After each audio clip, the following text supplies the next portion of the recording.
everybody, welcome back to Gideon Stuff, and welcome back to another episode of EDC-ed blank for 2 weeks. This is the series where I take a certain genre of knife and I carry it for 2 weeks and tell you guys what I think. Today we are talking about EDCing Scandi grinds. We're down here by the river today. Beautiful, but say it with me. There are a lot of frickin' bugs. I have already swallowed enough mosquitoes in the past 15 minutes that they are probably making up a significant portion of my daily protein intake today. But we're going to ignore that, and we are going to go ahead and talk about these two knives that I've carried a lot recently. The grind from Vosteed and the FinnWolf from Cold Steel. And actually, ironically, both of these knives were sent into the channel by old Tonto Guy. This one was donated to the channel, and this one is a loaner. So thank you so much to old Tonto Guy for sponsoring this episode, basically. Really, really appreciate that. This is another one of those 2 weeks, I EDC'd blank for 2 weeks episodes where I didn't necessarily EDC these two things for 2 consecutive weeks together, but I EDC'd this knife a whole lot back when I reviewed it, and this knife has actually become the most carried knife that old Tonto Guy sent me in the most recent package, which is kind of interesting. We'll talk more about that in this review. And speaking of that, if you're interested, there is already a full comprehensive review of the FinnWolf available on the channel. I will link it in the description. There is not currently, at the time of recording, a full video for this knife, but that full review should be coming out within the next month or so, so keep an eye out for that. Okay, so what is a Scandi grind, and why is it kind of unique to see this kind of blade on an EDC knife? Well, a Scandi grind is a blade that only has one grind right here. You only have one grind, one angle that goes from wherever the grind starts to the very edge. This is in contrast to more traditional, or I guess not necessarily traditional, but to more common blades where you have two grinds. So in the case of the Civivi Ortus, we have a hollow grind right here, separating the flat of the blade from the hollow ground portion. And then we have a second grind that is our actual edge bevel. And this might be a little bit easier to see on a coated blade like on the CRKT Squid. Here's one grind, and then that edge, focus up, is a second grind. Focus up, camera. Yeah, you can see that right there. On a Scandi grind, our edge bevel is the only grind on here. And so we can see this one is kind of a short Scandi. And on the grind here, it's a little bit taller. But yeah, we are just ground from here down, and that is it. And this is a grind that you traditionally see on bushcraft knives. This is very common on fixed blades, and especially fixed blades from Scandinavia, where, shock horror, they get the name. Now, as I already mentioned, Scandi grinds are typically found on bushcraft fixed blades because this kind of grind acts almost like a chisel, making it very, very ideal for woodworking. It kind of chips wood away. And that's kind of why you don't see it on very many folding knives, especially folding knives like this grind. This Finnhawk is kind of aimed as an outdoor folder, but this grind is very much an EDC knife. So, are there any benefits to EDCing this kind of grind? What were my experiences EDCing it, and would I recommend it for you? Alright, let's talk pros, and let's go ahead and start with the woodworking, because why not? Yeah, Scandi grinds are great for woodworking. If you're going to be taking a folding knife camping with you, this might be a great option for a folding camp knife. Because of the geometry of the Scandi grind, you can kind of see right there, it's very chisel-like. You are just coming down. And so yeah, you part wood really, really excellently. And in fact, both of these knives have gone camping with me several times, and they've been great around the campsite. Slicing open packages of food, very minor food prep. We'll talk a little bit about food prep here in a little bit, but whittling sticks and stuff. Janelle and I went camping a little while back. If you guys have watched my Gideon Stuff Adventures videos, you will have met Janelle. And she used this knife to make pokers for weenies and marshmallows and stuff like that. So, yeah, woodworking, Scandi grinds excel at that. If you want to do whittling, or just anything that has to do with wood, yeah, Scandi grind's a good way to go. But carving wood is a very specific niche kind of task What about just for general purpose EDC? Are there any benefits that you get from a Scandi grind? Well, yeah, actually. What you end up with a Scandi grind is an incredibly acute apex. You can get a very, very sharp knife. And for most EDC tasks, opening packages, cutting strings, things like that, this is going to be very, very sharp, and it's going to get the job done. Scandi grinds are also easy to maintain in my experience. They respond very, very well to stropping. So if you notice your knife getting maybe just a little bit dull, hit on a strop a couple times, and you're going to have a hair-popping edge right away. Scandi grinds are also very intuitive to sharpen because this whole thing is your bevel, so you just put that whole thing on your stone and go at it like that. Now, I have not sharpened Scandi grinds on fixed angled systems before. I do them freehand. I think that's easier, but I'm sure you could do it. Actually, probably be a little bit difficult to do a Scandi grind on a fixed angle system, so that might be a downside, but we'll talk a little bit more about sharpening here in a second. Another thing that a Scandi grind gives you is a good strength to slicing ratio. What I mean by that is you can have a relatively thick blade. Both of these knives have relatively thick spines. Not, you know, monstrously thick, not outrageously thick, but moderately thick spines for EDC knives. But having the Scandi grind means that you can have a thicker blade and still have that super, super acute apex. So you're going to have a strong blade that's going to slice very, very well, which could be useful. I also noticed that Scandi grinds are very good at breaking down things like cardboard and foam, which is kind of interesting to me because you would think that it wouldn't really be, but they give you a very unique cutting experience as you're going through cardboard. And if you're cutting through foam, because it's a chisel, basically the blade is pushing the foam apart and kind of stressing it, and then that very sharp apex is able to cut through. So what you get is basically forces pulling the foam apart while that edge cuts through it. And it works surprisingly well. Most of the time if you're cutting like foam or something, if you have like thicker geometry or geometry is not good, you get stuck and you bind up. But a Scandi grind actually is oddly good at things like that. So if you find yourself crunching through or breaking down lots of cardboard, crunching through lots of foam, Scandi grind's good for stuff like that. Scandi grinds are also good at cutting rope because you have kind of a beefy blade in a lot of cases, but that very fine apex, so you can really pull your knife through some thick rope. Alrighty, so now let's go ahead and talk about some negatives.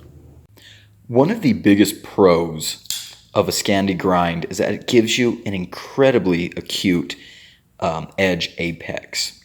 One of the biggest cons of a Scandi grind is that it gives you an incredibly acute edge apex. So, focus up, camera. Yeah, we have got some edge damage on this thing. Just got back from a camping trip, took this with me. Worked out amazingly, but yeah, we did damage the edge a little bit. So I'm going to go and sharpen this up and repair it for old Tonto guy because I cannot send him his knife back like this. Luckily, when it comes to sharpening a Scandi, it's pretty simple. This whole thing's our edge bevel, so this is the angle we need to keep. We just need to basically set this entire grind against our stone. I might have to take off the thumb studs to do that on this knife, but I'll come back to you with the final results. It should be fairly easy, because that's another pro of a Scandi, is they're pretty easy to touch up.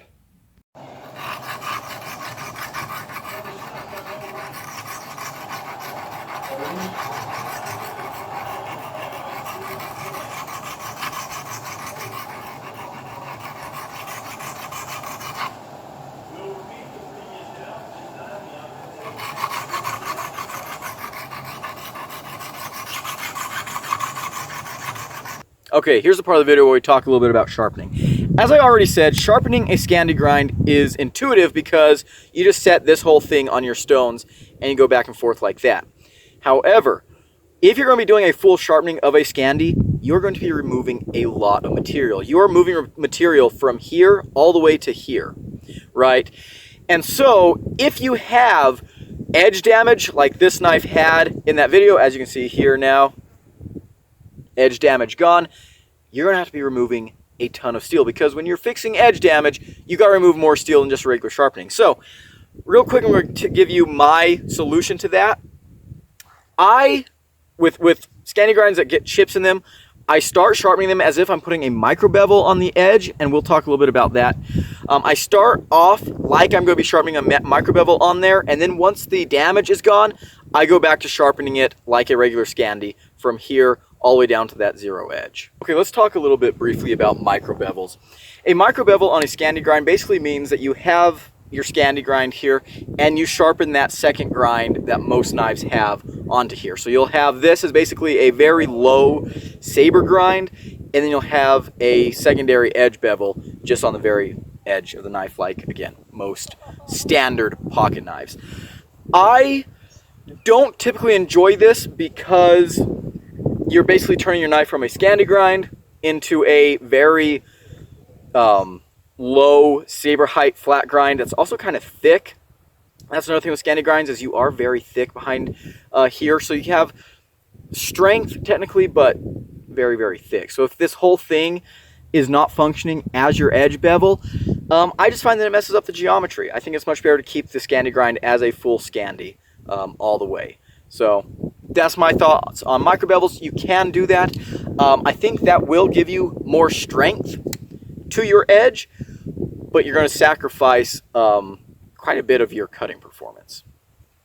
So yeah, because Scandi grinds have such an acute edge apex, they are prone to damage. You can chip the edge very, very easily. And you can do this while you're working with wood if you hit a knot or something, but when it comes to EDC tasks, you got to be very careful about what you're doing. If you're breaking down cardboard or something, make sure there's no staples in there. If you hit a staple, you are going to chip the hell out of your edge. That was a fat old tarantula hawk wasp. You see that? You're going to chip the hell out of your edge. If you hit something that you're not meaning to, maybe you're cutting through something and you slide out of the cut and you hit the edge of your knife against a countertop or something, that's going to damage any knife edge, right? But it's really, really going to damage a Scandi, and repairing it, as we already talked about, could be a little bit of a chore. You are going to have to remove quite a bit of material. Let's talk a little bit about food prep. Scandi grinds are not the best at food prep. I feel like when it comes to food prep, meats, they can handle meats really well. You've got a nice thick steak. A Scandi grind will cut that into strips very, very nicely for you. But if it comes to fruits or vegetables, Scandi grinds they just don't really do the trick. They wedge material apart instead of slicing it cleanly all the way through. I did notice that when like cutting tomatoes or something, they don't stick to the blade as much as they do on like a flat grind or something. But it's also just not as clean of a cutter on mediums like that. So not the greatest food prep grind out there. And with that, I think we're ready to move into my final conclusions. Is a Scandi grind better on an EDC knife than a hollow grind or a flat grind? No, is the short answer. The long answer is, even though Scandi grinds do bring a lot of interesting things to the table and they give you definitely a very unique EDC experience, I don't think they necessarily do anything better than a hollow grind or a flat grind. At least as far as EDC knives go. Again, we're taking outdoor knives, we're taking like survival fixed blades, bushcraft knives. We're not thinking about those right now, we're thinking about EDC knives. So here's $1 million question. Should you EDC a Scandi grind? I think you should definitely try it. It's fun, it's unique, it's a different experience. It's kind of a conversation starter, especially with your other knife guy friends. You know, you pull this out and it's like, oh wow, have you been EDCing a Scandi for a while? I'm like, yeah, you can talk about that. It's fun, it's different, it's unique. But as far as like, if I was forced at gunpoint, hey, you need to choose a type of grind to carry for the rest of your life, Scandi grind is the farthest thing from my mind. I would go hollow or flat 100 times over before Scandi. Again, it's not bad, but I don't think it's completely optimized for EDC, right? You can definitely find better options out there. So that's going to conclude this episode, guys. I really enjoy both of these knives a whole lot. Actually, these are two really, really cool knives. Like I said, I've been carrying the snot out of this knife. I have been using it like crazy. This has gone on a bunch of adventures with me, and as an adventure folder, it's been working out just fine for cutting things around the campsite, which is primarily what I was doing with it, and very, minor EDC tasks. Fantastic knife. But yeah, overall, Scandi grinds, very, very unique. Not my go-to for EDC. not my go-to. If you have any thoughts that you would like to share, either agreeing or disagreeing with me, let me know. I would love to hear what you think. Big shout out to my channel members right here, especially Old Tonto Guy. We already talked about him, but he provided both these knives to the channel, so really appreciate him. If you want early access to videos, if you want access to emojis, access to giveaways, things like that, become a channel member. There's a button down below.